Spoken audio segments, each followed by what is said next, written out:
네, 안녕하세요. CIT 웨비나 이벤트.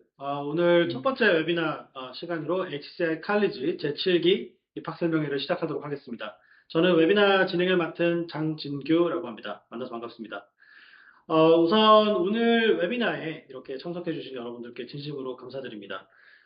오늘 웨비나는 사실 HCI 칼리지가 매번 저희가 매 기수마다 입학설명회 혹은 AMA 라이브라는 형태로 웨비나를 진행해 왔었습니다. 그런데 이제 이번에는 입학설명회라는 이름으로 조금 더 특별한 웨비나를 준비했습니다. 오늘 웨비나를 신청해주신 많은 분들께서 이제 여러 가지 질문도 남겨주시고 또 이제 입학 의사나 이런 것들을 표명해 주셨기 때문에 오늘 입학 설명회를 한번 잘 보시면은 어쩌면 여러분들이 사용자 경험을 조금 더 학습하기 위해서 HCI 칼리지에 반드시 가야겠다 이런 생각을 아마 하실 수 있을 거라고 생각이 듭니다. 저희 CIT가 사실은 여러 가지 차원에서 그간 많은 노력들을 기울여 왔는데요. 특히 이제 한 2년, 3년 정도 돼 가면서 HCI 칼리지라는 고유 브랜드도 여러분들께 많이 이제 전파가 되었고, 어쩌면 사용자 경험에 대한 조금 더 진정성 있는, 깊이 있는 어떤 학습을 하기 위해서 HCI 칼리지 진학을 고려하는 분들이 많이 늘었다라는 이야기들을 종종 들을 때마다 저희가 뿌듯한 마음 갖고 있습니다. 오늘 웨비나 이벤트는 여러 가지 이제 어떻게 보면 컨텐츠를 좀 준비해서 여러분들께 1시간 이내에 좀 짧은 시간이지만 전달을 좀 드리고자 준비를 했는데요. 웨비나를 진행하는 와중에 뭐 질문사항 있으시면 남기셔도 좋고요. 또 웨비나를 저희가 또 추후에 온라인으로 공개할 예정이기 때문에 온라인으로 공개한 웨비나 내용을 보시고 여러분들이 궁금한 사항이나 필요한 요청사항들이 있으시면 언제든지 저희에게 이메일로 남겨주시면 저희가 성실히 대답해 드리도록 하겠습니다. 자, 그러면 오늘 웨비나 진행을 해보겠습니다. 제가 컨트롤러를 들고 진행해 볼게요. 오늘 웨비나 어젠다는 크게 네 가지입니다. 일단 저희 CIT에 대한 간략한 소개를 좀 드리려고 합니다. 아마 여러분들이 웹사이트에서 CIT나 HCI 칼리지에 대한 소개 내용들을 아마 보시긴 보셨을 텐데요. 그럼에도 불구하고 아마 여러분들이 여러모로 좀 궁금한 점들이 많으실 거라고 생각이 듭니다. 그래서 저희가 어쩌면 구두로 이렇게 좀 설명을 자세하게 드리는 첫 번째 웨비나이기 때문에 저희 컨텐츠를 한번 보시면 여러분들께서 CIT와 HCI 칼리지에 대해서 이해를 조금 더 잘 하실 수 있지 않을까라는 생각이 듭니다. 두 번째는 HCI 칼리지의 어떤 차별점 5가지와 여러 가지 지표, 성과 이런 것들을 여러분들께 전달드리고자 합니다. 이제 사실은 이런 부분들이 웹사이트 상에서도 드러나 있는 것도 있지만 사실 잘 안 드러나 있는 것들도 있거든요. 그런 부분들을 저희가 웨비나를 통해서 여러분들께 전달드릴 수 있도록 하겠습니다. 그리고 또 하나는 이제 여러분들이 많이 질문을 남겨주셨는데 사실 역대 AML 라이브에서 거의 280여 개, 290여 개 정도 되는 질문 컨텐츠들이 있었습니다. 그 질문 컨텐츠라고 표현하는 이유는 그 질문들이 하나하나가 다 굉장히 좋은 질문들이었는데 그런 질문들을 사실 저희가 AML 라이브에서 매번 말씀을 드리지만 또 여러분들이 잘 모르실 수도 있는 내용들이 덜어 있고 또 요번에 이제 신청해 주신 분들도 똑같은 질문을 남겨주신 분들도 있었습니다. 그만큼 어쩌면 사용자 경험 분야에 대한 여러 가지 그 궁금증이나 고민 사항들이 사실 사람들마다 다 비슷하다는 것을 알 수 있는데요. 저희가 5가지 카테고리로 나눠서 질문에 대한 답변을 드리는 형태로 오늘 웨비나를 진행하도록 하겠습니다. 먼저 CIT에 대한 소개를 잠깐 하려고 합니다. 이 컴패노이드 인스티튜트라는 로고가 보이실 텐데요. 사실 CI에는 이 of technology라는 표현이 좀 빠져 있죠.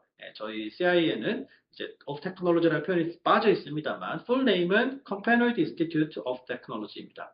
그래서 저희 CIT, 줄여서 CIT는 사실은 저희 출발이 굉장히 이제 좀 의미 있게 출발을 했던 그런 이제 회사이다 보니까 저희 기관이자 회사를 좀 소개시켜 드리고 싶은데 저희 비전부터 먼저 좀 말씀드리면요. 저희 비전은 Shaping Tomorrow's HCI Experience입니다. 여러분들이 사실은 HCI라는 분야에 대해서 한 번도 들어보지 못하셨거나 만약에 저희 칼리지를 알고 계신다면 이게 사용자 경험하고 관련되어 있는 분야이구나 정도를 아마 인식하고 계실 거예요. 이제 그런 부분들을 어떻게 보면 여러분들이 실제로 실제화하고 여러분들의 커리어에 어떻게 보면 HCI라는 분야가 자리 잡을 수 있게끔 만들어주는 그런 어떻게 보면 인스티튜트다 이렇게 봐주시면 되겠습니다.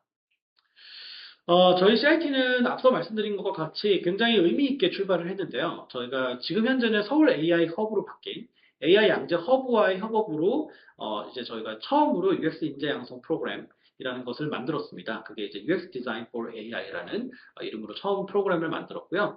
그 개설된 프로그램을 저희가 조금 더 발전시키고 또 테스트베드 형태를 다 거쳐서 2022년도 9월 달에 1년 만에 저희가 이제 완전히 이 회사를 만들게 됩니다. 그래서 이제 이 회사가 이제 국내 최고 수준의 HCI 연구소 및 UX 인재 양성 인스티튜트라는 이름으로 CIT라는 이름으로 설립을 확정짓게 됩니다. 그래서 저희는 크게 세 가지의 어떤 지향점을 가지고 있는데요.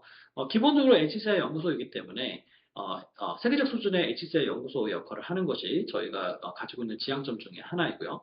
또 하나는 글로벌에 적합한 글로벌 빅테크 기업들에서도 적합한 UX 인재 양성을 지향하고 있다. 어쩌면 저희가 뭐 대학원이나 여러 가지 학업적인 부분에 있어서의 고민들을 아마 또 하시는 분들도 계실 텐데 우리나라에서 HCI라는 분야를 학교를 제외하고 접하기가 굉장히 어렵습니다. 그래서 그런 측면에서 어쩌면 저희가 글로벌 표준에 맞는 유일한 인스티튜트다라는 생각을 하게 됩니다. 세 번째는 이제 구성원들의 커리어 발전. 이게 사실 가장 중요한 어떻게 보면 화두 중에 하나겠죠. 커리어 발전과 네트워크를 제공한다. 이것이 어떻게 보면 세 가지 지향점이다라고 이해해 주시면 되겠습니다.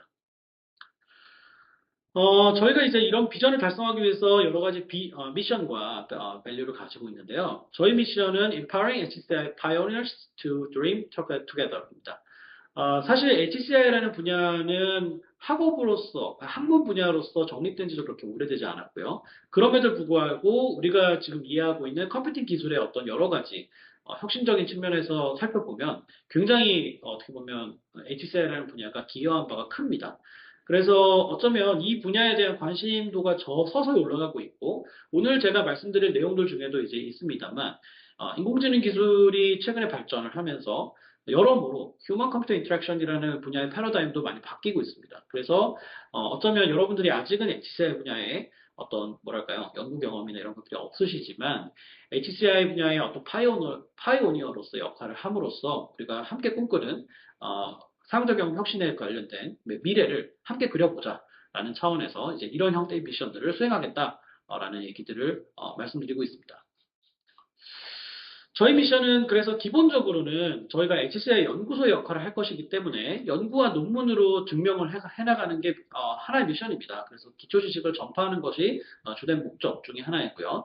또 하나는 여러분들과 같은 잠재력이 있는 UX 분야의 최고 수준의 인재를 양성하는 것이 또 하나의 목표입니다. 그래서 그런 이제 미션을 가지고 있고 저희가 그런 미션을 달성하기 위해서 세 가지의 가치를 중요하게 생각하고 이것이 어쩌면 인재상이기도 할 건데요. 첫 번째는 인간에 대한 끊임없는 호기심. 여러분들이 사실 사용자 경험을 다루는 만약에 커리어를 가지고 있다면 그 커리어를 가지고 있는 사람은 틀림없이 인간에 대한 끊임없는 호기심을 가지고 있어야 됩니다. 그러니까 남이 뭐 하는지 별로 관심이 없으면 사용자 경험을 다루기가 힘들어요. 그래서 기본적으로는 인간에 대한 끊임없는 호기심을 가지고 있어야 된다는 게 첫 번째 가치이고요. 두 번째는 사용자를 이해하고 알아가기 위해서 여러 가지 방법들이 필요합니다. 그러니까 여러 가지 접근들이 필요해요. 여러분들이 알고자 하는 어떤 사람이 있으면 그 사람을 알기 위해서는 여러 가지 방법이 있잖아요. 그래서 뭐 연애하기 전에도 뭐 플러팅을 한다던가 이런 행위들을 하는 것 자체가 하나의 그 사람을 알아가고 그 사람을 나의 호기심의 영역으로 끌어들이기 위한 그런 어떻게 보면 스킬 같은 거죠. 그래서 사용자를 이해하고 알아가기 위해서도 여러 가지 창의적인 접근이 필요하기 때문에 이제 그런 것들에서 높은 가치를 가지고 있고 그런 가치를 이제 인정하는 그런 사람들이 우리 어떻게 보면 CIT의 인재로서 적합하다라는 생각을 하게 됩니다. 세 번째는 과학적이고 체계적인 방법론을 바탕에 두고 있어야 된다. 그걸 바탕으로 우리가 만들고자 하는 제품이나 서비스의 디자인을 아주 명료하게 해놔야 된다는 게 세 번째 가치입니다. 사실 이 부분이 어쩌면 현업에서 가장 또 필요한 부분일 수 있을 텐데요. 우리가 뭐 디자이너들이라든가 사용자 경험을 다루는 수많은 직군 내에 있는 분들이 가장 많이 고민하는 것 중에 하나가 어떻게 하면 나의 논리, 나의 생각, 내가 분석한 사용자들의 어떤 니즈, 경험들을 실제로 눈에 보이는 형태로 전달할 수 있을까에 대한 고민을 많이 하십니다. 그래서 그런 부분들에 대한 가치를 높게 가지고 있어야 우리 어떻게 보면 사용자 경험을 다루는 사람의 진정한 가치라고 할 수 있겠다라는 말씀을 드릴 수 있겠습니다. 그래서 사실은 저희가 HCI 칼리지라는 이 프로그램에 대해서 여러분들이 아마 관심을 갖고 웨비나에 신청하셨을 거라고 생각이 드는데요. 저희 CIT에서 가장 어떻게 보면 자랑스럽게 생각하고 있는 HCI 칼리지 프로그램에 대해서 좀 소개하는 시간을 가져보도록 하겠습니다.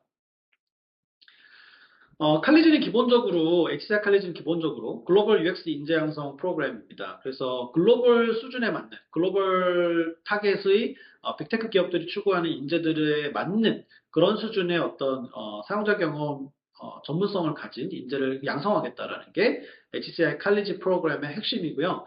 이걸 이제 멤버십으로 부르는 이유는 우리가 수강 신청해서 수강을 딱 하고 나면 비싼 돈 내서 수강하고 나면 끝나는 것이 아니라 사실은 지속적으로 우리가 동료로서 또 같은 사용자 경험을 고민하는 집단으로서 커뮤니티화가 되어서 우리가 CIT 내에서 벌어지는 수많은 일들 또 바깥에서 벌어지는 수많은 사용자 경험 관련된 이슈들을 서로 나누고 공유하고 인사이트를 서로 주고받는 그런 형태의 어떤 작업들을 하기 때문에 저희는 이제 멤버십 형태로 운영을 하고 있습니다. 그래서 기본적으로는 요번에 이제 7기를 모집하는데요. 저희가 7기라고 했으니까 기수제로 모집을 하는 거예요. 기수제로 모집을 하지만 여러분들이 학습할 때의 커리큘럼 단위는 이제 학기제로 운영이 됩니다. 그래서 저희는 3학기제 프로그램을 가지고 있고 이번에 7기로 여러분들이 등록을 하시게 되면 한 과목 어떤 특정 과목을 이수하겠죠. 그래서 이제 그 과목명이 이제 지금 오른쪽 하단에 나와 있는데 HCI 디자인 방법론 깊이 있는 UX라는 과목명으로 여러분들이 이제 이 과목을 이수하게 됩니다. 그래서 3학기제이지만 여러분들이 한 학기만 이수해도 사실은 HCI 분야에 대한 기본 이해라던가 사용자 경험에 관련된 인재로서 필요한 지식을 습득하는데 전혀 무리가 없습니다. 그래서 저희 기수에 참여, 저희 HCI 칼리지에 참여하고 있는 여러 기수들 중에는 한 학기만 들으신 분들도 많아요. 그리고 뭐 두세 학기, 뭐 심지어는 네 학기를 들으신 분들도 많습니다. 왜냐하면 매 학기별로, 매 기수별로 과목이 달라지고 그 과목들이 이제 1학기 과목이냐, 뭐 2학기 과목이냐, 과목의 구분에 따라서 학습하는 지점들이 조금씩 다르기 때문에 이제 거기에 맞춰서 수강하시는 분들이 있습니다. 그래서 기본적으로는 우리 엑시텍 칼리지는 10주에서 12주 과정으로 한 학기를 구성하고요. 그리고 수업 및 팀 프로젝트 진행을 메인으로 하고 있다라고 이해하시면 되겠습니다. 저희 코스웍은 사실 웹사이트에 나와 있습니다. 그래서 웹사이트에 나와 있고 이 표가 사실 웹사이트에 있는 표를 그대로 가져온 건데요. 기본적으로 어느 학기냐는 여러분들이 등록하실 때 신경 쓸 필요가 없습니다. 그냥 7기 등록하면 됩니다.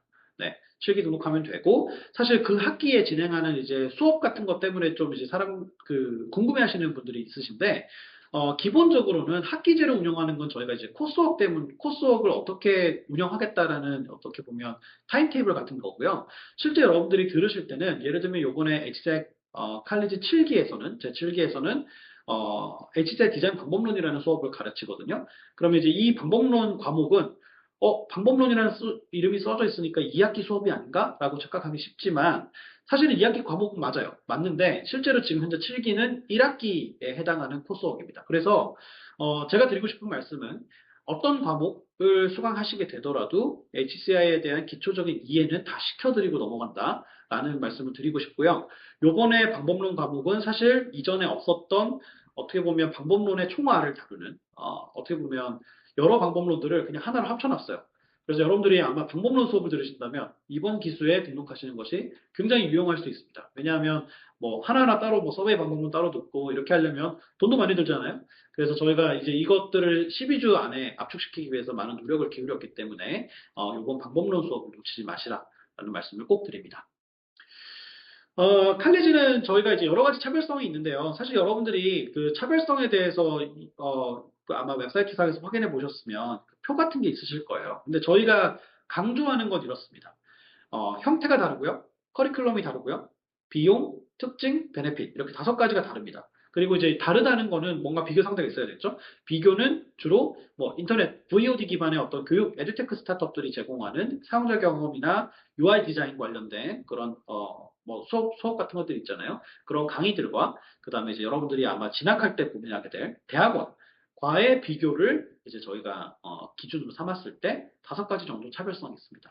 첫 번째는 형태적인 측면에서 보면 대부분의 수업들이 대부분 강의, 교육, 그리고 뭐 학교 같은 경우는 학위 같은 것들을 중심으로 이제 합니다. 그런데 이제 저희는 팀 프로젝트를 기본적으로 베이스로 하고요. 그래서 수업에서 듣고 학습한 것을 팀 프로젝트에서 바로 적용하는 형태의 그런 형태의 수업들을 주로 진행을 합니다. 그래서 어떻게 보면 여러분들이 체화시킬 수 있는 그런 형태의 수업들을 지향하고 있다라고 봐주시면 되고 저희는 기본적으로 교육, 일방적으로 뭔가 전달하거나 하는 형태보다는 인재 양성에 조금 더 초점을 맞추고 있습니다. 그래서 여러분들이 요번에도 이제 질문 남겨주셨지만 뭐 수업 중간중간에도 그렇고 수업이 다 끝나고 이수하고 나서도 저희한테 종종 연락 주셔서 예를 들면 뭐 사용자 경험 관련된 이런 고민이 있어요. 저런 고민이 있어요. 또 직무상 어떤 그 고민들, 이직, 취직, 뭐 학업 등등등등등등 뭐 고민 관련된 것들은 저희가 끊임없이 교류하고 컨텐츠를 드려요.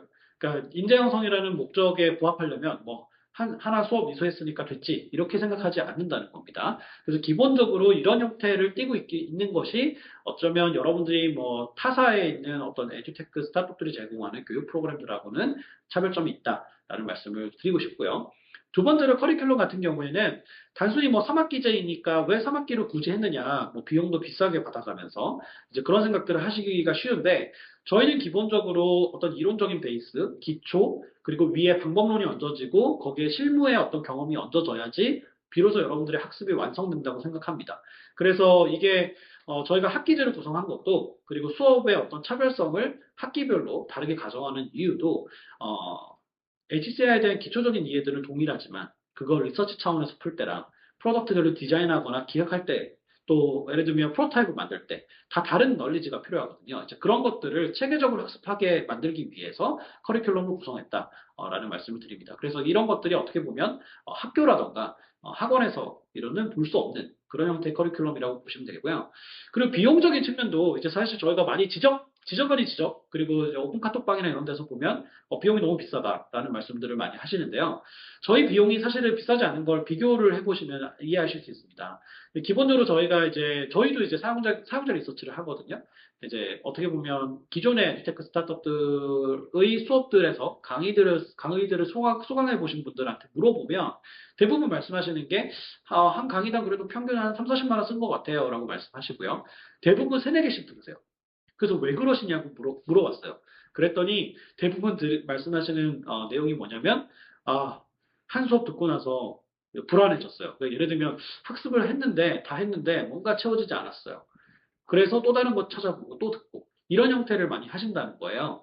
그래서 한 사람당 한 강의로만 놓고 보면 40만 원, 30만 원 이렇게 쓰시지만 거의 세네 개를 들으시기 때문에 한 번에 120만 원, 150만 원 가까이를 돈을 쓰고 나서야 비로소 조금 좀 학습했나 싶은 생각을 하신다는 거죠. 그리고 뭐 대학원은 아시다시피 요즘 워낙에 물가가 비싸지고 학교들의 어떤 수업료가 올라가고 있기 때문에 부담이 많이 되죠. 그리고 이제 학위이기 때문에 또 어떻게 보면 좀 다른 접근이죠. 그래서 저희는 한 학기당 평균 150만 원 정도, 거기에서 뭐 학생 할인이나 이런 것들에 따라서 120만 원 가까이, 100만 원 가까이 내려가는 이제 그런 형태로 비용을 구성했기 때문에 아까 제가 말씀드렸던 것처럼 한 학기만 수강해도 상관이 없다. 그러니까 쉽게 얘기하면 인재 양성으로서 충분하게 여러분들께 컨텐츠를 저희가 전달드리고 있다. 라는 말씀을 자신 있게 드리고 있고, 만약에 새 학기를 다 수강하셔도 한 300만 원에서 400만 원 언더기 때문에 그냥 뭐 내가 학위 그냥 따겠다고 학위 가는 것보다, 대학원 가는 것보다 훨씬 더 어떻게 보면 현실적이고 퀄리티 있는 그런 어떻게 보면 컨텐츠를 여러분들이 접할 수 있다라고 말씀드릴 수 있습니다. 그리고 특징으로 보면요, 대부분 이제 VOD 수업을 많이 들으시는데요. 여러분들은 자기 자신을 믿으세요? 저는 기본적으로 VOD, 저도 이제 인터넷 강의 세대 출신이기도 하고, 인터넷 강의를 들으면 자기 의지가 없으면 사실은 학습을 제대로 하기가 참 어렵습니다. 그리고 이제 뭐 코칭이나 1대1 멘토링 이런 것들 다 지원한다고는 하지만, 실제로 내 의지가 없으면 질문도 잘 안 해요.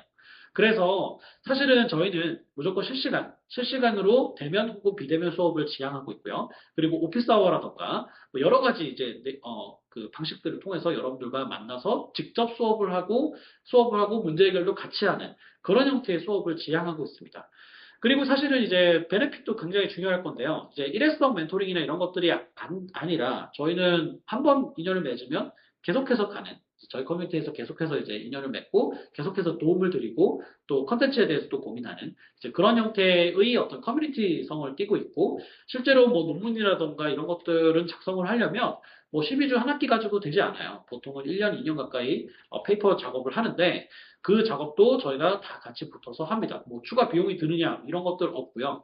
오히려 저희는 이제 HCI 분야에서 또 사용자 경험 분야에서 여러분들이 학습하고 프로젝트 했던 것들을 공신력 있는 어떤 과정을 통해서 증거물로 남기는 것을 저희는 권장하기 때문에 1년이 지나고 찾아와도 2년이 지나고 찾아와도 프로젝트를 논문화시키거나 창업을 한다 그러면 저희가 얼마든지 서포트 해드립니다. 그래서 그런 것들이 어떻게 보면 차별성이 있다라고 말씀드릴 수 있겠습니다. 사실 지표 관련해서는 저희가 웹사이트에서 요번에 이제 앱 업데이트를 하면서 아마 이제 이전 그 CIT, HCI 칼리지 관련된 웹페이지를 보셨던 분들은 예전에 비해서 많이 자료가 좀 업데이트 됐는데? 라는 생각을 하실 거예요. 저희가 이제 이런 것들을 시스템을 계속해서 업그레이드하는 작업을 하고 있는데 지표들 보시면 어떤 경험이 사람들이 좋았느냐, 저희 구성원들이 어떤 경험들이 좋았냐라고 물어봤었을 때 한 9가지 정도의 경험을 얘기하는데 크게 4가지 정도가 특히 중요하다, 좋았다라는 말씀들을 했다라고 정리를 해줄 수 있습니다. 예를 들면 커리큘럼이 탄탄한 거, 그리고 멘토링이 되게 좋았다는 거, 그리고 현장감 있는 학습과 팀플레이가 굉장히 좋았다는 거. 그러니까 HCI 칼리지는 기본적으로 그냥 사무적 경험에 대해서 공부해서 좋았어요.로 끝나지 않는다는 거죠. 그래서 그런 부분들을 여러분들이 눈여겨보실 수 있고요. 두 번째는 직무 구성이 굉장히 다양합니다. 그러니까 저희도 놀라요. 등록하시는 분들이 굉장히 다양하고요. 물론 뭐 절대 다수로는 UX나 UI, 프로덕트 디자이너들이 아무래도 많고요. 그다음에 기획자분들이 많으시고 PM, 뭐 PO, 그리고 뭐 엔지니어, 사업 전략 이런 순인데 물론 학생 취준생도 많이 있습니다. 다양한 직무에 있다 보니까 아무래도 서로의 이해도를 높이는 형태로 팀 프로젝트를 하게 되고 자연스럽게 그게 현업에서 작용이 돼요. 왜냐하면 생각해 보시면 여러분들이 회사에 가시면 그냥 디자이너들끼리만 있지 않잖아요. 뭐 개발자나 뭐 누구랑 일을 같이 하잖아요. 협업하는 사람들은 사실 여러분들과 이종 분야에 있는 직무, 이종 직무에 있는 사람들과 협업을 해야 돼요. 그래서 그런 과정에서 사용자 경험을 어떻게 빛을 발하게 만들 거냐에 대한 고민들을 어떻게 보면 팀 프로젝트에서 수행할 수 있다는 것은 굉장히 여러분들 입장에서 큰 장점이 될 거라고 생각이 듭니다. 네, 세 번째로 이거는 뭐 어쩌면 재미일 수도 있는데 저는 중요하다고 봤어요. 왜냐하면 학교도 굉장히 다양해요. 그래서 출신 학교들이 굉장히 다양하고 학과도 굉장히 다양하고요. 그래서 뭐 산업 디자인이나 뭐 국문학, 뭐 경영학과 등등등등등. 뭐 사실 여기에 끼진 않았습니다만 뭐 변리사분들이나 변호사분들이 들으신 케이스도 있었어요. 그래서 굉장히 다양한 출신의 학교와 또 전공들을 가지고 계시다 보니까 사실 그런 다양성, 다양한 생각들을 교류하면서 사무적 경험에 대한 고민을 이끌어 나갈 수 있다는 측면에서 HCI 칼리지가 갖는 장점이 다른 뭐 교육 프로그램하고는 아예 그냥 차원이 다른 저희는 정말 인재 양성을 추구한다라는 어떻게 보면 그 취지에 부합하는 어떤 다양성을 구성원들이 가지고 있다라는 말씀을 드릴 수 있겠습니다. 네 번째로 사실 평균 연령도 저희가 분석하면서 좀 뭐 많이 놀랐던 건데요. 저희가 원래 HCI 칼리지를 처음 설계했었을 때는 대학교 4학년 수준이면 커버가 되는 형태였어요. 그리고 그런 형태로 지금도 컨텐츠를 유지하고 있어요. 그러나 등록하시는 분들이 보면 실제로 이제 현업에 계시는 분들, 특히 뭐 주니어 3년 차 이내, 그래서 이제 내가 일은 좀 익숙해졌는데 내가 계속 이렇게 하면은 커리어를 20년, 30년 할 수 있나? 라는 고민이 드실 때 주로 저희 HCI 칼리지로 이제 등록을 하게 됩니다. 그래서 이런 분들이 이제 아무래도 많다 보니까 평균 연령이 대략 20대 후반에서 30대 초반 사이가 많으시고요. 또 경력으로 따지면 사실은 9년차 이내 구성원들이 가장 많습니다. 그러니까 9년차라고 하면 사실은 뭐 어느 정도는 업에서 내가 사용자 경험이나 뭐 UI 디자인 이런 부분들을 학업으로 배웠던 아니면 하다 보니 그냥 맨땅에 헤딩하듯이 하게 됐던 어쨌든 그 직무를 소화하고 있으셨던 분들인데 그런 분들이 저희 수업을 왜 듣게 되느냐, HCI 칼리지를 왜 등록하게 되느냐라고 하면 결국은 그 정도 9년차 되는 분들도 자기 커리어에 대한 고민이나 성장을 하기 위한 욕구들이 많은데 그걸 충족해주는 컨텐츠가 별로 없기 때문에 저희 쪽으로 오는 겁니다. 그래서 평균 연령은 29.9세, 그러니까 30세가 조금 안 되는데 결론적으로는 여러분들 아마 지금 이 웨비나를 들으시는 대부분의 분들이 이 나이대 언저리에 속해 계실 거라고 생각이 듭니다. 그래서 여러분들의 어떻게 보면 커리어적인 측면에서는 장기적으로 볼 때 동료들을 만날 가능성이 높기 때문에 HCI 칼리지에 들어오시면 사실은 여러분들이 굉장히 많은 혜택과 뭐 무형의 어떤 자산들을 얻으실 수도 있다라는 생각을 감히 해봅니다. 사실 저희가 성과도 많은데요. 성과를 그동안 노출을 별로 안 시켰어요. 근데 이번에 웨비나에서 처음으로 좀 정리해서 소개를 드리는데 일단 프로젝트 퀄리티가 뭐 사실은 모 회사들, 다른 회사들한테서 들어보면 저희께 높다는 얘기를 많이 하십니다. 저희는 기본적으로 트랙을 두 가지로 두고 있고요. 어, 조금 더 학문적으로, 학술적으로 접근하는 사용자 경험 관련된 트랙과 그 다음에 산업적인 측면으로 접근하는 트랙 이렇게 두 가지로 나눠져 있습니다. 그래서 아카데미 트랙, 인더스트리 트랙으로 나눠져 있고요. 그걸 뭐 저희가 강제하지 않고요. 여러분들이 직접 선택을 합니다. 팀 프로젝트를 어떤 형태로 이끌어 보겠다. 그럼 거기에 따라서 결과물이 당연히 달라지겠죠. 결과물을 도출하는 형태로 가고 있고 저희가 뭐 프로젝트를 모든 기수마다 뭐 외부 심사위원들이 오셔가지고 평가하거나 하진 않았습니다만 외부 심사위원들이 평가를 해서 뭐 최우수나 이런 프로젝트를 선정하기도 하고요. 그래서 뭐 예시로는 이렇게 뭐 최근에 뜨고 있는 데이터라이즈라는 회사의 김성무 대표님이나 예전에 이제 우한형제들에서 최초의 여성 최초의 임원을 하셨던 조윤교 이사님 같은 분들이 또 이제 참여해 주셔서 외부 심사위원으로서 심사를 해주시기도 하셨었습니다. 그리고 저희가 이제 매년 했던 작년에 2회차를 열었는데요. HCI 칼리지콘 2023, 2024, 또 올해 2025가 열리겠죠. 고 칼리지콘이 열리던 시점에 기수가 맞는 기수들은 거기서 이제 일반인 대상으로 데모데이도 했어요. 그래서 사실 굉장히 높은 퀄리티와 파급력을 가지고 있는 프로젝트들을 성과를 내놓고 있다라는 말씀을 꼭 드리고 싶고요. 그리고 이제 논문과 창업인데 사실은 저희가 이제 저널이나 논문들을 논문 쓰는 것에 대해서도 장려하고 그러니까 사용자 경험에 관련된 리서치를 하고 나면 그걸 페이퍼로 쓰는 것도 장려하고요. 또 이제 이렇게 창업하는 케이스들도 있습니다. 그래서 그 케이스에 맞춰서 저희가 여러 가지 서포팅을 해드리고 있다라는 점들을 이제 여러분들께 말씀드릴 수 있을 것 같고 뭐 논문 같은 경우에도 저희가 이제 곧 공개를 할 건데 이제 저희가 웹사이트에 아직 이제 그걸 공개를 못했는데 논문 같은 경우에도 굉장히 많은 논문들이 나왔습니다. 또 세 번째로 사실 여기도 이제 저희가 뭐 추가적으로 조금 더 넣어봐야 되지만 기존에 이제 구성원들이 소속돼 있던 회사들도 굉장히 훌륭한 회사들 소속들이 많았는데 거기에 소속해서 저희 수업을 듣는 와중이거나 듣고 나서 추천서를 받았거나 해서 취직이나 이직을 한 케이스들이 많습니다. 그래서 가장 최근에 따끈따끈하게 가장 최근의 사례들을 보면 뭐 무신사나 쿠팡이나 토스플레이스나 이런 쪽에 취직해서 일하고 계시는 분들도 이제 저희 프로그램을 듣고 나서 그게 도움을 받아서 어떻게 보면 이직하신 분들도 나오는 등 그런 성과들이 많이 나오고 있습니다. 그리고 이제 아이비리그 진학, 뭐 이것도 사실은 진학도 굉장히 어떻게 보면 중요한 어젠다 중에 하나인데요. 이제 HDR 분야의 탑스쿨이나 아이비리그 분야는 사실은 추천서가 굉장히 중요합니다. 그래서 떻게 보면 HCI 분야에서 제가 어느 정도 이제 학계에서 이제 어떻게 보면 일을 했다 보니까 이제 이런 추천서나 이런 것들을 작성해드리고 또 이제 진학에 대해서도 추천해드리면서 뭐 교수님들 아는 분들이 워낙에 이제 해외에 많으시니까 교수님 추천도 해드리고 랩 미팅 연계 같은 것들을 해드려서 적합한 랩과 적합한 학교에 진학을 만약에 원한다면 그런 것들을 또 이제 좀 도움을 드리는 그런 형태로도 지원을 하고 있고 이제 최근에 아이비리그 진학하시고 이제 대부분 미국 학교들은 석사나 박사를 밟으면 방학 기간 동안에 인턴십을 합니다. 그래서 인턴십 같은 것들을 연계할 때 학교에서 물론 지원을 잘해주지만 또 저희 차원에서 실리콘밸리에 연계되어 있는 스타트업이나 기업들, 알고 있는 기업들하고 인턴십 연계 같은 것들을 해드리고 있습니다. 자, 이제 AML 라이브. 지금 시간이 몇 시죠? 제가 됐나요? 네. 자, 30분 됐네요. 자, 그러면 Q&A를 이제 좀 시작해 볼게요. 저희가 소개는 이제 어느 정도 30분 정도 해서 잘 마친 것 같고요. AML 라이브를 해볼 텐데요. 기존에 이제 질문들이 있었고요. 또 여러분들이 남겨주신 질문들이 있습니다.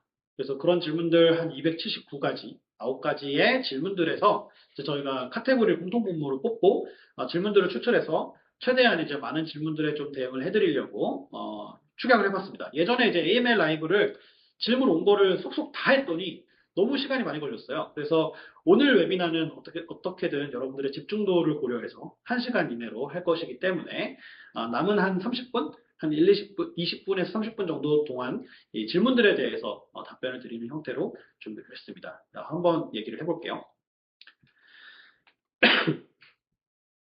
첫 번째로 커리어 전환과 진로에 관련된 질문들이 많았습니다. 아마 제 생각에는 질문해 주신 분들 중에 학생분들도 있고요. 진로에 관련된 고민들이 있으니까. 또 하나는 이제 직군에 있는데 직무에 있고 제가 보기에는 직무상 사용자 경험에 대해서 다뤄야 되는 직무인데 실제로 이제 현업에서 우리가 직무라고 하면 회사에서 주어져 있는 어떤 커리어가 있지 않습니까? 보통 이제 그런 커리어를 이제 갖고 계시는 분들이 자기도 어떻게 하다 보니까 뭐 그런 경우들이 많아요. 그러니까 예를 들면 PM 관심이 있어서 어떻게 하다가 취업을 하면서 이제 PM으로 들어가게 된 경우 뭐 이런 경우들이 있어요. 그럼 실제로는 자신이 어떤 프로젝트 매니저로서의 어떤 소양을 학습을 했거나 어딘가에서 경험을 많이 한 건 아닌데 이제 그렇게 한 거죠. 그래서 이제 커리어상 조금 더 사용자 경험에 좀 더 밀접한 관련이 있는 어떤 직무로 전환을 하고 싶거나 이런 케이스들이 굉장히 많이 있습니다. 그래서 뭐 질문들 보시면은 다른 직무에 있다가 HCI나 뭐 HCI라고 우리나라에서 표현하지 않지만 그냥 사용자 경험 분야로 전환하려면 어떤 준비가 필요하나 아니면 뭐 UX 디자이너나 리서처인데 앞으로 이 커리어를 어떻게 성장시켜야 될지 모르겠다. 그리고 뭐 비전공자인데요, 저는 뭐 하면서 이제 UX 분야에 진입하려면 어떤 방법이 효과적이냐 이런 질문들을 많이 하셨어요. 근데 이제 이 질문들이 조금 이제 다르긴 하지만 비슷하게 묶어보면은 커리어 전환 그리고 진로인데요. 궁극적으로 저는 이제 이 말씀을 드리고 있습니다. 우리나라에서 학부에서 사용자 경험이라는 분야를 직접적으로 다룰 수 있는 학부가 거의 없습니다. 그러니까 뭐 산업 디자인, 시각 디자인에서 UX 키워드로 몇 개 수업을 열고 있고, 뭐 미디어 학부 이런 데서 열고는 있지만 사용자 경험이 학부에서부터 있는 케이스는 없습니다. 사용자 경험에 관련된 프로그램이. 그래서 아마 대부분은 비전공자이실 거고요. 비전공자라는 표현 자체가 요즘은 참 어폐가 있죠. 여러 전공들을 할 수 있기 때문에. 그럼에도 불구하고 비전공자이실 가능성이 높고요. 그리고 현재 직무를 수행하고 있는 분들이 사용자 경험 분야에 대해서 제가 말씀드린 것처럼 다뤄야 되는데, 실제로는 이제 내가 이 직무에서 뭘 해야 되는지에 대해서 사실은 명확하게 나의 역할이나 나의 어떤 가치 같은 것들을 인식하지 못해서 사용자 경험 분야를 못 다루고 계시는 분들도 당연히 있습니다.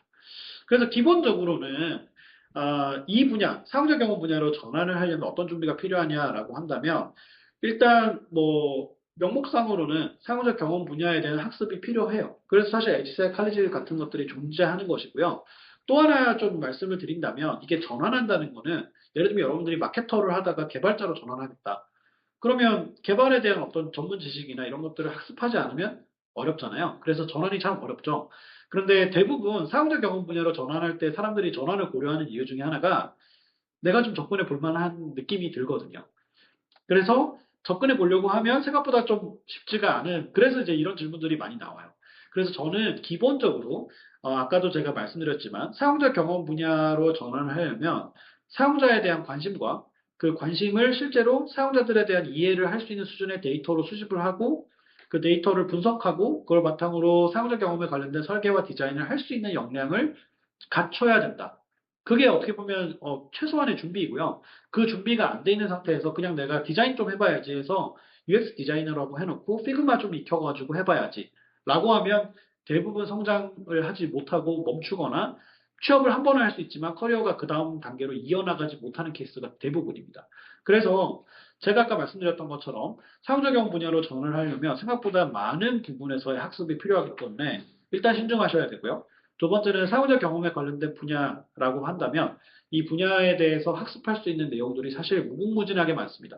뭐 디자인도 있고요. 여러분들이 디자인할 거니까 나는 리서치 필요 없지? 라고 생각할 수도 있잖아요. 절대 그렇지 않습니다.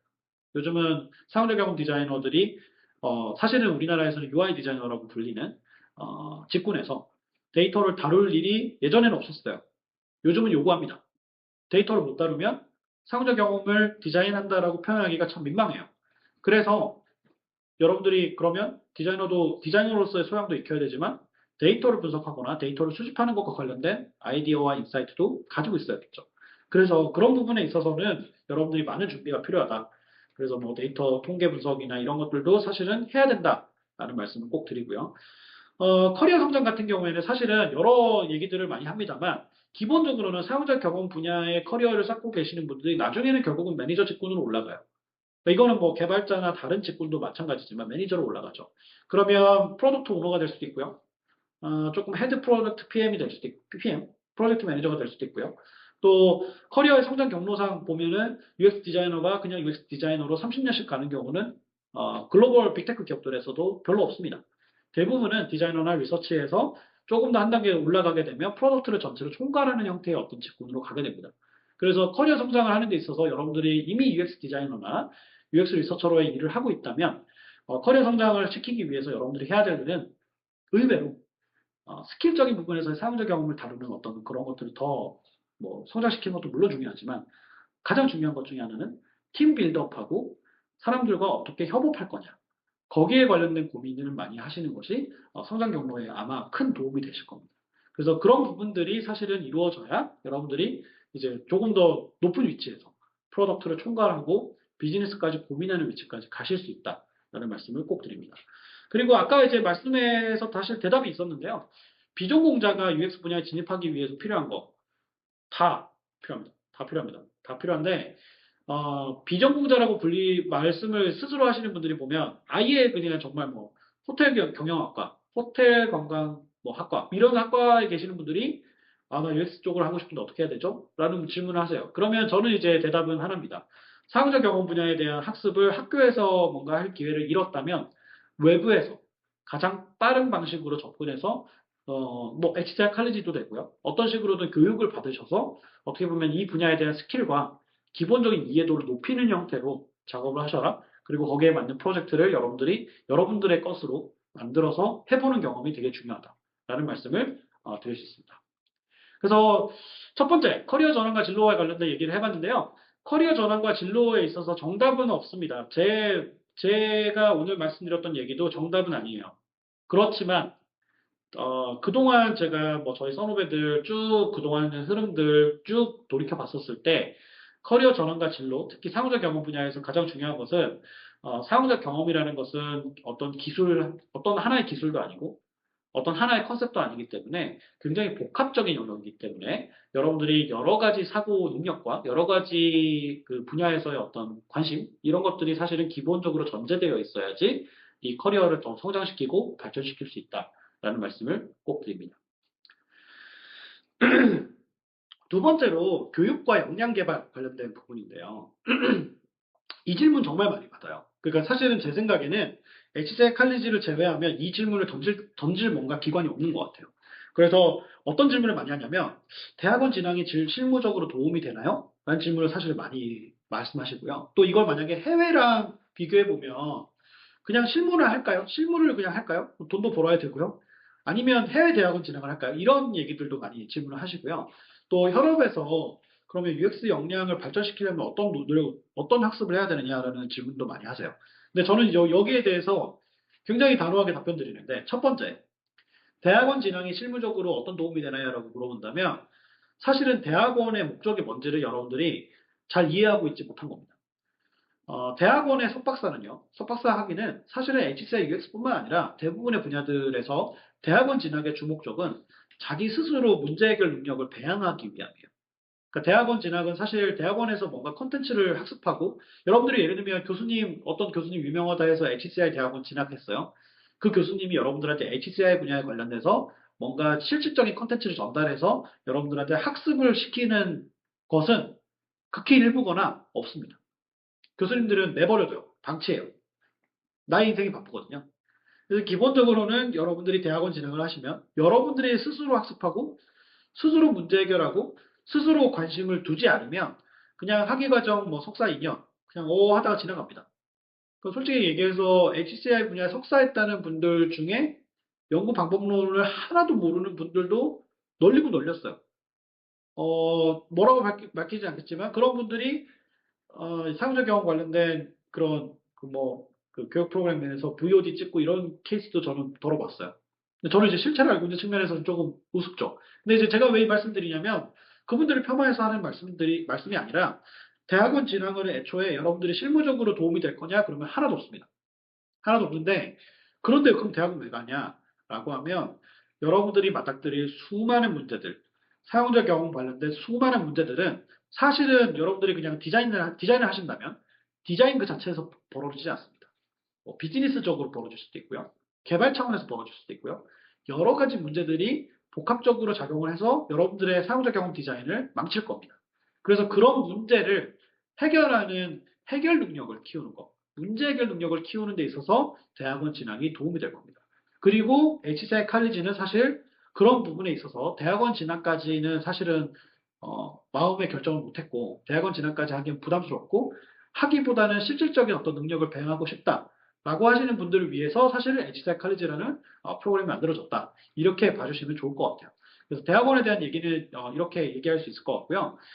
해외 대학원 진학과 국내 실무 경험 이렇게 질문하시는 분들이 생각보다 많았어요. 왜 그럴까요를 보니까 실무는 자기가 해외에 나가서 회사를 가기가 좀 애매하니까 국내에서 하고 대학원 간다 그러면 국내 대학원 좀 그러니까 해외로 가야겠다. 이런 생각을 하셔가지고 이 두 가지를 비교하시는 것 같더라고요. 그런데 저는 결론적으로 말씀드리면 해외 대학원 진학도 똑같습니다. 국내 대학원하고. 아까 제가 말씀드렸던 것처럼 해외 대학원의 유수의 뭐 MIT, CMU, 뭐 유덕, 조지아텍 이런 학교들에 여러분들이 진학하면 당장 HCI 전문가가 되느냐, HCI 분야의 어떤 대가가 되고 사용자 경험 분야의 전문가가 되느냐? 절대 그렇지 않습니다. 거기에서 탑스쿨에서 쏟아지는 수많은 그 사람들하고 경쟁해야 되기 때문에 여러분들이 직접 학습하고 문제 해결 능력을 키워야 됩니다. 그래서 이 국내 실무랑 이 두 가지 중에 경험을 한다면 여러분들이 만약에 현실적으로 돈을 벌어야 된다. 그러면 저는 국내 실무 경험을 추천해요. 굳이 막 가랭이 찢어져 가면서 해외 대학원 진학 저는 추천하지 않습니다. 다만 해외 대학원 진학을 통해서 그 다음 커리어를 같이 고민을 해서 만약에 접근한다 그러면 해외 대학원 진학에 대해서도 저는 추천을 드립니다. 그러나 궁극적으로 해외 대학원 진학은 이제 국내 대학원 진학이나 국내 실무 경험하는 것에 비하면 이제 리스크를 더 안고 가는 것이기 때문에 철저한 준비가 필요하다 정도의 말씀을 드릴 수 있을 것 같고요. 현업에서 UX 역량을 발전시키기 위해서 어떤 학습 방법이 중요하냐라고 물어보시는 경우들이 많이 있는데요. 효과적이라는 표현이 사실은 저는 잘 모르겠어요. 그러니까 적은 시간을 들이고 많은 어떻게 보면 학습이 가능한 이런 것들을 아마 추구하시는 것 같은데 사용자 경험 분야의 역량을 발전시키는 유일한 방법은 반복적으로 케이스들을 학습하고 반복적으로 뭔가를 하는 겁니다. 논문을 읽던 새로운 프로덕트를 케이스 스터디 형태로 탐독하던 탐색을 하던 이런 행위들을 여러분들이 반복적으로 할 수 있느냐 없느냐가 가장 중요합니다. 그래서 효과적인 학습 방법은 없고요. 최선의 학습 방법은 있습니다. 여러분들이 생각하는 사후적 경험을 알아갈 수 있는 최선의 방식을 매일매일 반복하세요. 그게 가장 어쩌면 여러분들한테 UX 역량을 발전시키는데 가장 중요한 방법이라고 생각하시면 되겠습니다. 자, 그래서 두 번째 카테고리, 교육과 역량 개발에 대해서도 말씀 나눠봤는데요. 이 부분에서 특히 뭐 대학원이나 이런 것들에 대한 고민들이 많이 있으시다면, 뭐 HCI 칼리지 좀 등록은 부담스럽다. 저한테 그냥 개인 연락 주십시오. 그러면 제가 실질적인 도움을 좀 드릴 수 있게끔 말씀 조금 더 개개인에게 맞춰서 드릴 수 있도록 하겠습니다. 자, 세 번째로는 이제 AI 시대 HCI UX라고 해서 최근에 이제 AI 기술에 관련된 여러 가지 이슈들이 나오고 있다 보니까 이 사무적 경험을 다루는 분들 사이에서도 뭐 예를 들면 피상적으로 놓고 보면 UI 디자이너는 사라지는 거 아니야? 뭐 UX 디자이너는 앞으로 필요 없는 존재 아니야? 이제 극소수만 필요한 거 아니야? 이런 얘기들도 많이 하세요. 그래서 이제 이쪽 부분에 대한 질문들이 많이 있으셨는데요. 질문들 중에 몇 가지, 세 가지 좀 꼽아봤더니 이제 역할이 어떻게 변해야 될까? UX 디자이너가 이렇게 디자인도 AI가 알아서 해주는데 역할이 어떻게 변해야 될까? 그 다음에 생성형 AI가 이 분야에 미칠 영향이 뭘까? 이에 대한 대응 방안이 뭐가 있을까? 그리고 상대 경험 설계를 만약에 AI 기술 기반으로만 하게 되면 특별히 고려해야 될 것들이 있을까에 대한 질문이 있었습니다.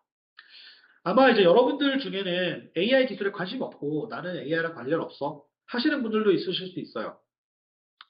어쩌면 뭐 여러분들 속해 있는 회사나 기관에 있어서는 그럴 수도 있습니다. 그러나 대부분의 경우에 AI 시대의 지금 최근의 흐름을 보고 지켜보면은 여러분들이 만들고 있는 제품이나 서비스의 어떤 패러다임, 그러니까 만드는 패러다임 자체가 완전히 바뀌고 있어요. 그 얘기인즉슨 UX 디자이너나 UI 디자이너나 혹은 사용자 경험을 다루는 많은 직군들이 이제 역할도 변하고 기능도 변합니다. 요구하는 requirement 펑션도 변합니다. 그래서 사실 이 부분에 있어서의 고민들을 사실 하시는 분들은 되게 심각하게들 하고 계세요. 그리고 저한테도 질문을 많이 던져주시는데 기본적으로 UX 디자이너의 역할은 변화하지는 않을 거라고 저는 감히 말씀드립니다. 기본적으로 안 변할 거예요. 안 변할 거고 UX 디자인을 원래부터 어떤 논리적인 어떤 전개 방식을 통해서 유저들의 어떤 페인 포인트를 찾고 프로덕트, 제품, 서비스를 만들던 역할을 충실하게 수행하시던 분들한테는 AI 시대가 온다고 해서 특별하게 변화될 건 하나도 없다라는 말씀을 드립니다. 그러나 기능적인 측면에서도 바뀔 수 있어요. 역할은 바뀌지 않지만 예를 들면 여러분들이 디자인하던 것들이 예를 들어서 100이 있다면 이젠 여러분들이 50, 30만 디자인해도 됩니다. 나머지는 AI 기술이 도움을 줄 거예요. 그리고 일정 수준은 AI 기술이 개입할 거 없이 작업할 수 있는 어떻게 보면 디자인의 실질적인 양이 아마 적어질 거라고 저는 생각을 합니다. 그래서 기본적으로 사용자 경험 디자이너들의 역할이 기존에 조금 더 펑셔널한 측면에서 있었다면 이제는 조금 더 개념적이고 관념적이고 조금 더 깊이 있게 뭔가 고민하고 프로덕트를 만드는 쪽으로 역할이 변화할 거다 정도의 말씀 드릴 수 있을 것 같아요. 그래서 사실은 사고하는 디자이너, 사고하는 기획자, 사고하는 마케터들이 본질적으로 프로덕트를 조금 더 잘 다루는 형태로 바뀔 거고 그런 쪽으로 이제 직무에 대한 어떤 리퀘어먼트가 생길 겁니다. 그래서 여러분들이 그런 부분들을 잘 준비하지 않으시면 안 된다라는 말씀을 제가 요즘 직군 관련해서 이제 물어보시면 꼭 드리고 있고요. 그리고 이제 생성형 AI 같은 경우에는 사실 생성형 AI가 HCI 그러니까 상호작용하는 방식에 있어서의 미치는 영향은 굉장히 클 겁니다. 굉장히 크고 이미 우리는 목도하고 있죠. 뭐 이번에 설 연휴 때 나왔던 딥시크 같은 이제 그런 모델들이 어쩌면 생성형 AI 혹은 AI 기술을 조금 더 효율적이고 효용 가치 있게끔 활용할 수 있는 그런 어떻게 보면 기술적인 어떤 모델링들이 이루어지고 있구나라는 것들을 여러분들이 아마 파악을 하셨을 텐데 그렇다면 어쩌면 우리가 상호작 경험을 디자인하고 상호작 경험의 디자인이라는 것이 결국은 이 컴퓨터 혹은 컴퓨터를 기반으로 한 제품과 서비스 간의 상호작용을 디자인하는 것이기 때문에 그런 측면에서 조금 더 효율적이고 조금 더 어떻게 보면 미래에 좀 더 적합한 형태의 인터페이스로도 바뀔 수 있겠구나 라는 생각을 해보실 수 있습니다. 그래서 대응 방안이 뭐냐라고 하신다면 대응 방안이 있다기보다는 여러분들이 하고 있는 역할들, 뭐 예를 들면 모바일 앱 디자인, 이제 이런 형태는 벗어나야 돼요. 그러니까 웹에서 모바일로 바뀌었을 때 웹 디자이너들이 모바일 디자인으로 다 바뀌었던 것처럼 여러분들의 어떻게 보면 상호작 경험에 관련된 디자인 패러다임이 모바일이 아닌 이제는 AI 기술을 어떻게 응용하고 활용하느냐의 차원으로 많이 넘어가야 된다. 그런 형태의 대응을 해줘야 된다라는 말씀을 꼭 드리고 싶습니다. 네, 그리고 이제 뭐 사실 이게 좀 포괄적인 얘기라서요. AI 기술 기반의 서비스의 사용자 경험을 설계하는 것은 사실은 굉장히 복합적입니다. 그러니까 AI 기술 기반의 서비스의 모델이나 형태들도 굉장히 다양할 거고요. 그래서 이걸 특별히 고려해야 될 점을 이제 제가 말씀드리기는, 여기 이 자리에서 말씀드리기는 너무 큰 얘기지만, 한 개 정도를 말씀드린다면, AI 기술 자체가 가지고 있는 AI라는 용어에 들어가 있는 인텔리전스가 어떻게 작동되는지를 사용자 경험을 설계하는 사람이 알고 디자인하는 것과 모르고 디자인하는 것은 굉장히 큰 차이를 불러일으킬 겁니다. 그 인텔리전스의 구현, 그러니까 이거를 그러면 머신러닝, 딥러닝 알라는 거예요? 그러면 그런 건 아니고요. 인텔리전스가 어떠한 과정을 통해서 우리가 결과물로 뱉어지는 뭐 LLM 기반의 텍스트가 제너레이션 된다거나 이제 그런 과정들을 여러분들이 이해하고 있어야 제품 서비스를 만들 때 그 기술에 맞는 서비스 모델링을 할 수 있다라는 측면에서 꼭 그런 부분들을 좀 학습해 주시면 좋겠다라는 정도의 말씀드립니다. 그래서 세 번째 카테고리 AI 시대의 HCI UX에 대해서도 다뤄봤는데요. 지금 시간이 되죠? 네, 지금 한 48분 됐네요. 적당히 왔습니다. 세 번째 카테고리를 다뤄봤는데, 세 번째 카테고리에서는 AI 시대에 우리가 사용자 경험을 다루는 분들이 어떻게 다뤄야 되느냐에 대한 고민들을 많이 질문을 주셨고, 거기에 대한 해답을 드렸습니다. 그래서 이런 부분에 있어서 고민을 사실은 HCI 칼리지에서도 꾸준히 하고 있고요. 그래서 저희가 뭐 한 2기, 3기 넘어가면서 특히나 AI 쪽으로 더 많이 이제 사람들이 관심을 가지고 있다 보니까 저희 구성원들도 프로젝트를 AI 기술을 기반으로 하는 프로젝트를 많이 했던 것 같아요. 그래서 요번에 HCI 칼리지 7기에서도 그런 부분들을 중점적으로 다룰 예정입니다. 자, 네 번째로 실무 방법론과 프로세스 관련된 얘기들을 좀 해볼 건데요. 여러분들이 이제 실무에 계시다 보니까 이제 뭐 사용자 경험 디자이너, UI 디자이너 혹은 뭐 PM, PO 할 거 없이 그냥 뭐 디자인 뭐 막 프로토타입 200개 만들어서 디자인 해봅시다 뭐 이런 거 아니고 사용자들의 어떤 니즈나 목소리를 정확하게 파악해서 프로덕트에 반영하는 그런 프로세스를 좀 체계화시키고 싶어 하는 그런 흐름들이 최근에 스타트업들도 그렇고 많이 증가하고 있습니다. 그 사실 경기가 어렵다 보니까 예전처럼 린 스타트업이나 린 방식의 어떤 프로덕트 디자인이나 그런 형태가 사실은 굉장히 비용적으로 보면 비효율적이라는 사실을 이제 여러분들이 다들 간파하고 있습니다. 그래서 어떻게 하면 유저 리서치 혹은 UX 리서치를 수행할 수 있을까에 대한 고민들을 하고 계시는 것 같고요. 또 어떤 제한된 시간, 뭐 자원, 아무래도 이제 뭐 억만금이 있으면은 뭐 무한정할 것 같지만 사실 돈이 엄청 많아도 UX 리서치나 유저 리서치나 혹은 유저들 대상으로 하는 어떤 형태의 리서치나 데이터를 수집하는 것들은 사실은 해도 부족해요. 그래서 리미테이션이 있는 환경에서 어떻게 효율적으로 수행할 거냐에 대한 고민들, 그리고 이제 글로벌 서비스에 대한 고민들도 많이 하셨습니다. 그래서 그런 질문들에 대해서 제가 좀 답을 드리자면, 스타트업에서 효과적으로 UX 리서치를 수행하는 방법은 사실은 일단 사람 구성 측면에서 두 가지가 있을 것 같습니다. 첫 번째는 사람이 없는 경우, 그러니까 UX 리서치를 할 수 있는 사람이 한 명이라도 있거나, 아니면 한 명밖에 없거나, 아니면 아예 없거나. 근데 UX 중요한 건 알겠어. 그랬을 때 수행하는데 좋은 방법은 툴을 활용하는 겁니다. 그러니까 사실은 툴을 활용하라 그러면 에이 뭐야 별거 없네 라고 생각하실 수 있는데요. 제가 말씀드리는 건 툴을 그냥 쓰라는 얘기가 아니고요.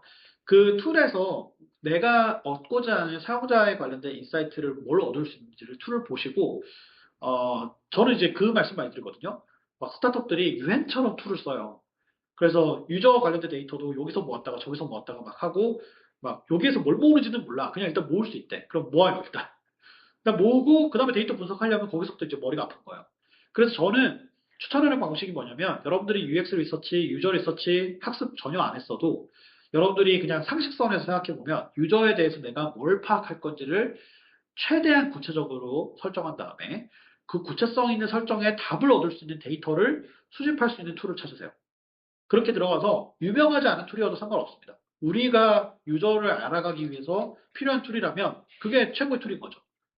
그래서 유행을 따라가지 마시고 여러분들의 제품과 서비스에서 유저들로부터 목소리를 얻을 수 있는 여러분들이 중요하게 생각하거나 궁금해하는 것들을 적재적소에 파악할 수 있는 그런 데이터를 수집할 수 있는 툴을 떻게 보면 선정하셔서 도입하셔라.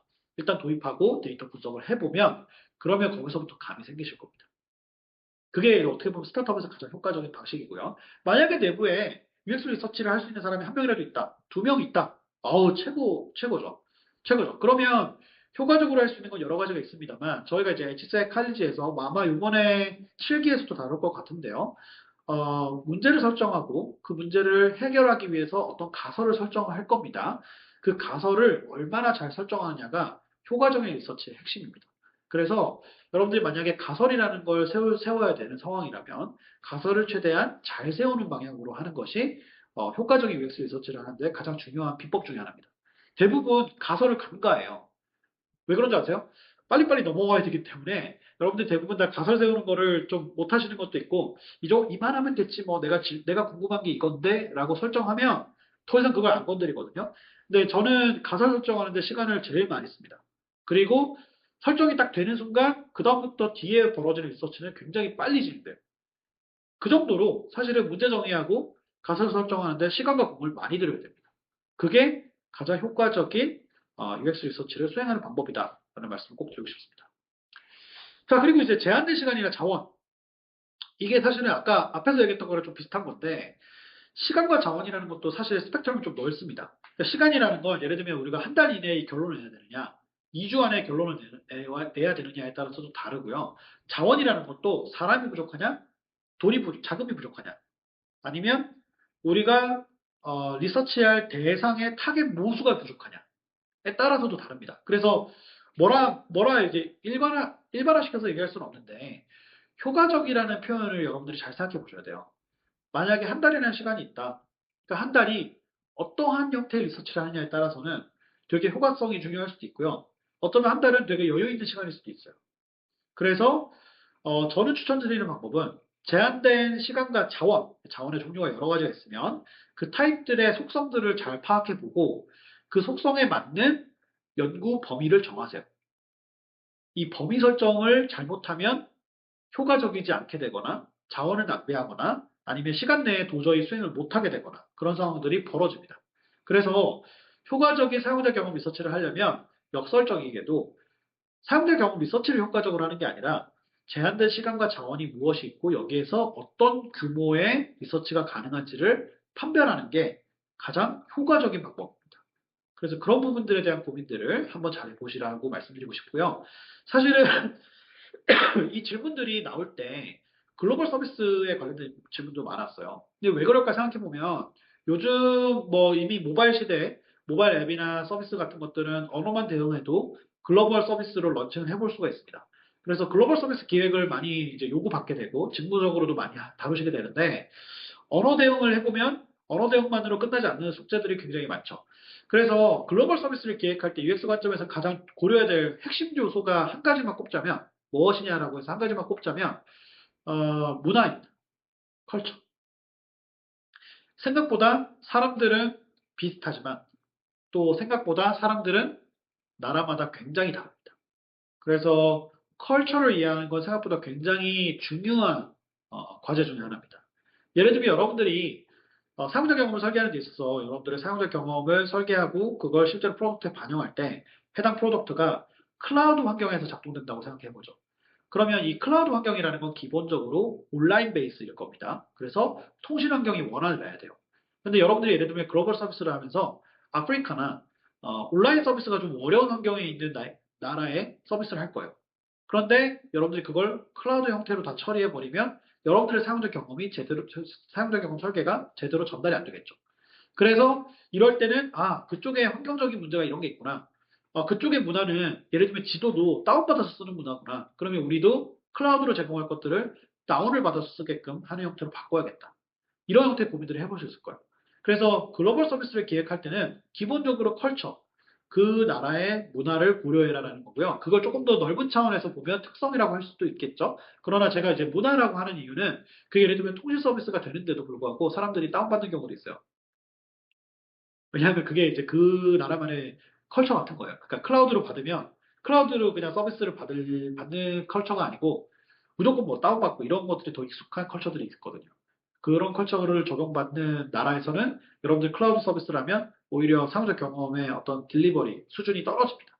그래서 글로벌 서비스를 기획할 때는 그런 부분들을 잘 고민해 보셔라 라는 말씀을 드릴 수 있겠습니다. 자, 그래서 네 번째 카테고리를 소화했는데요. 실무 방법론과 프로세스. 뭐 사실 여러 가지 질문들이 있었습니다만 이렇게 세 가지 정도로 요약해 볼 수 있겠습니다. 끝으로 다섯 번째입니다. 네, 마지막 카테고리인데요.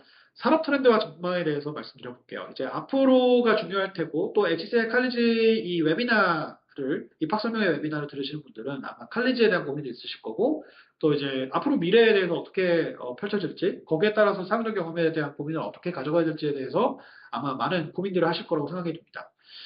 기본적으로 HCI 분야에 대한 전망이라던가 또 새로운 기술이 있으면 이게 사용자 경험 분야에 미치는 영향이 무엇이냐, HCI 분야에 미치는 영향이 무엇이냐, 그리고 여기에서 주목해야 될 최신 트렌드는 뭐냐라고 물어보셨는데요. 기본적으로 산업 트렌드 측면에서 보면 최근에는 AI 기술 어디서나 다 들을 수 있죠. 근데 저는 좀 다른 관점에서 AI 기술에 대한 트렌드를 좀 눈여겨보시라고 말씀드리고 싶은데 AI 기술이 한동안 생성형 쪽으로 있다가 최근에 아주 급격하게 에이전트 쪽으로 많이 갔어요. 그래서 올해 화두가 에이전트였잖아요. 그래서 여러분들이 아마 AI 에이전트 관련된 얘기를 이미 1월 달부터 많이 들으셨을 겁니다. 근데 대충 알겠어. 근데 그래서 뭐 어쩌라는 거지? 라는 생각을 아마 많이 하실 거예요. 그런데 기본적으로 이 HCI 분야, 사용자 경험 분야에서는 이 AI 에이전트의 등장 혹은 AI 에이전트로의 산업적인 변화가 가져다 주는 파급력이 굉장히 큽니다. 정말 정말 무지무지하게 많이 큰데요. 그거에 관련해서 제가 뭐 제 페이스북이나 이런 데도 남겨놨지만 기본적으로 지능이 있어서 능동적으로 그러니까 유저가 뭔가 인풋을 넣지 않아도 상호작용을 시도하던 기술이 없었어요. 근데 지금 AI 에이전트는 그 뭐 의인화하자면 본인이 판단해서 AI가 알아서 유저한테 푸시도 날려주고 메시지도 전달하고 또 어떤 제안도 하고 그러니까 능동적이라는 것이 굉장히 중요한 포인트예요. 그러니까 컴퓨터가 그러니까 인간 입장에서는 컴퓨터를 아주 수동적인 어떻게 보면 도구로 인식했었는데 이젠 얘가 능동적인 나한테 어떻게 보면 내 삶의 중재를 하고 개입을 하는 역할을 한단 말이죠. 그래서 기본적으로 이 분야에서 사용자 경험 분야에서 여러분들이 뭔가를 하겠다. 그래서 HCI 칼리지 너무 비싸. 안 들을래. 좋습니다. 좋은데 하나 꼭 분명히 준비해야 될 것은 뭐냐면 사용자 경험 측면에서 기존의 제품 서비스에서 만들던 사용자가 인풋 넣으면 거기에 관련된 아웃풋을 뱉어주는 그런 형태의 패러다임으로 제품 서비스를 만들면 다 망할 거예요. 이제는 인텔리전스가 알아서 준비하고 알아서 능동적으로 대처하는 형태로 제품 서비스들이 디자인될 것이기 때문에 그리고 여기 질문에서도 나온 것처럼 XR이나 뭐 공간 컴퓨팅 개념으로 되어 있는 얘기들 여러 차원에서 이제 기술들이 접목되기 때문에 예를 들면 여러분들 AI 기술 얘기 나오니까 최근에 이제 젠슨 왕이 엔비디아의 젠슨 왕이 피지컬 AI를 얘기했죠. 그래서 물리적인 AI라고 해서 그걸 로보틱스랑 붙여서 얘기했단 말이에요. 그러면 여러분들이 만약에 로봇 산업에서 상호작용 관련된 설계를 한다 그러면 어떻게 하시겠어요? 모바일 앱하고는 완전히 다른 패러다임이거든요. 그래서 그런 부분에서 역량을 갖춰야 된다는 겁니다. 그래서 인텔리전스, 그 AI 기술에 관련된 이해를 어느 정도 수준으로 해줘야 되고, 그리고 그런 트렌드로 앞으로 가고 있기 때문에 제품 서비스가 단순히 페이지 바이 페이지로 뭐 무슨 화면 다음에 무슨 화면, 무슨 화면 다음에 무슨 화면 이런 식의 UX 디자인을 하는 패러다임은 이제 끝났다는 거예요. 그것을 인정하지 않고 그냥 내가 하던 방식대로 하다 보면 여러분들은 옛날에 웹 디자인에서 모바일 디자인으로 넘어올 때 웹 디자이너들 중에 일부는 일자리를 잃었어요. 왜냐하면 웹 디자인만 하다가 보니까 모바일 앱, 대형 모바일 디자인, 같은 디자인 같지만 화면 디자인 같지만 다르단 말이에요. AI는 얼마나 다르겠어요? 정말 다르거든요. 그래서 그 부분에 대한 준비가 되어 있지 않으면 안 된다라는 말씀과 함께 산업적인 트렌드는 AI 쪽으로 많이 넘어가고 있다. 그래서 AI를 그냥 뭐 강 건너 불구경 하듯이 재밌네, 챗GPT 좋네, 업무에서 좀 써봐야겠다 이 정도 수준이 아니고요. 이 기술이 아직은 어플리케이터블한 환경으로 우리가 일상생활에 쓸 수 있는 형태로 아직 디자인이 많이 안 되어 있기 때문에 어떻게 디자인해야 될까에 대한 고민을 여러분들이 스스로 하지 않으시면 이 산업 트렌드의 변화에서 직무상 대응하기가 굉장히 어려울 수 있습니다. 그래서 AI 기술을 기반으로 하는 제품 서비스를 디자인하기 위해서 어떤 부분들을 고민해야 되느냐에 대해서 여러분들이 주목해 보시기를 권장드립니다. 자, 그래서 다섯 번째 카테고리, 산업 트렌드와 전망에 대해서도 다뤄봤는데요. 오늘 이 질문들 이외에도 여러 가지 질문들이 많았습니다. 그런데 아마 여러분들 질문들 중에 다 소화가 안 된 질문들도 있으실 텐데, 만약에 여러분들이 꼭 질문을 던져야겠다, 궁금하시다라고 한다면, 저한테 알려주시면 제가 또 따로 답변을 드리거나 할 수 있는 시간을 또 가져보겠습니다. 그리고 혹시 질문이 있는지 제가 한번 확인해 볼게요. 네. 질문이 있는지를 제가 돕기 위해서 지금 네, 방송 화면을 많이 켜놨기 때문에 네, 그렇지 않네요. 네, 좋습니다. 자, 그러면 끝으로 이 얘기를 해보겠습니다. 잠시만요. 네, 이제 HCI 칼리지 프로그램에 대한 등록 안내를 끝으로 이제 마무리 지으려고 하는데요. 오늘 웨비나 1시간 정도 진행을 했는데 HCI 칼리지 7기는 저희가 2월 15일 토요일 자정까지 토요일에서 일요일로 넘어가는 자정까지가 이제 등록 마감일이 되고요. 저희 칼리지 웹사이트 내에 7기 입학 안내 탭에 보면 자세하게 나와 있습니다. 그리고 이제 뭐 비용적인 측면에서도 저희가 이번에 이제 2025년도 새해를 맞이해서 정가를 좀 할인을 했고, 그리고 이제 스타트업에 종사하고 계시는 분들은 15% 추가 할인 금액이 있고요. 그리고 이제 대학생이나 대학원생, 이제 취준생이나 이렇게 이제 어떻게 보면 아직 돈을 벌고 있지 않으신 분들은 조금 더 할인을 하는 형태로 제공을 하고 있으니까 스칼라십 제도를 운영 중이기 때문에 그 운영 중인 스칼라십 제도를 참고해 보시고 쿠폰을 받으셔서 그렇게 해서 이제 할인을 받으셔가지고 결제하시는 형태로 하시길 바랍니다. 그리고 이제 뭐 기타 문의 사항 있으시면 언제든 이 cit@컴퍼니닷.io로 이메일 주시면 저희가 대응을 해드리도록 하겠습니다. 자, 그래서 오늘 HCI 칼리지 제 7기 입학 설명회 웨비나 세션에 여러분들이 많이 등록을 해주셔서 참석을 해주셨는데 오늘 웨비나 1시간 동안 진행된 이 웨비나가 여러분들한테 어떻게 보면 큰 도움이 되셨기를 바라고요. 그리고 사용자 경험 관련된 여러 가지 고민이나 또 커리어나 여러 가지 직무에 관련된 고민들이 있으시면 언제든 제게 연락을 주시거나 저희 웹사이트에서 뭐 문의를 남겨주시거나 저희 이제 HCI 칼리지나 이쪽을 통해서 이메일 주시면은 성실하게 답변을 해드리도록 하겠습니다. 오늘 웨비나 1시간 동안 어떻게 보면 길다면 길고 짧다면 짧은 시간 동안 여러분들께 많은 정보를 전달드리기 위해서 노력했는데 여러분들한테 작은 도움이 됐으면 좋겠고요. 작은 형태라도 도움이 됐으면 좋겠고, 그리고 오늘 웨비나는 저희가 웹사이트에서 추후에 영상으로 공유를 해드릴 예정입니다. 그리고 웨비나 신청해주신 분들한테는 이제 접근할 수 있는 권한을 모두 전달 드리도록 하겠습니다. 자, 오늘 웨비나 1시간 정도 진행된 이 웨비나 오늘 끝으로 마치고요. 저희 CIT에서 오늘 웨비나를 기점으로 해서 HCI 칼리지 이외에도 여러 가지 웨비나를 이벤트로 만들어 볼 테니 많은 관심과 참여 부탁드리겠습니다. 네, 오늘 웨비나 이것을 마치고요. 진심으로 감사드립니다. 저는 CIT에서 학장을 맡고 있는 장진구였습니다. 감사합니다.